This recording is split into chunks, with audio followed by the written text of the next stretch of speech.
மக்களவை உறுப்பினராக தேர்ந்தெடுக்கப்பட்ட ஜெகத்ரட்சகன் என்னும் நான் சட்டபூர்வமாக நிறுவப்பட்டுள்ள இந்திய அரசியலமைப்பின் உண்மையான நம்பிக்கையும் பற்றுதலையும் கொண்டிருப்பேன் என்றும் இந்திய அரசியலமைப்பின் இறையாண்மை ஒருமைப்பாட்டையும் நிலைநிறுத்துவேன் என்றும் நான் மேற்கொள்ள இருக்கும் கடமை நேர்மையுடன் நிறைவேற்றுவேன் என்றும் உளமாற உறுதி கூறுகிறேன்.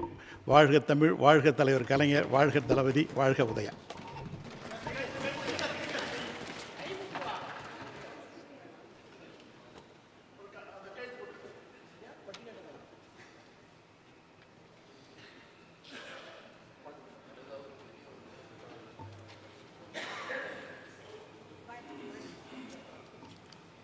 श्री D.M.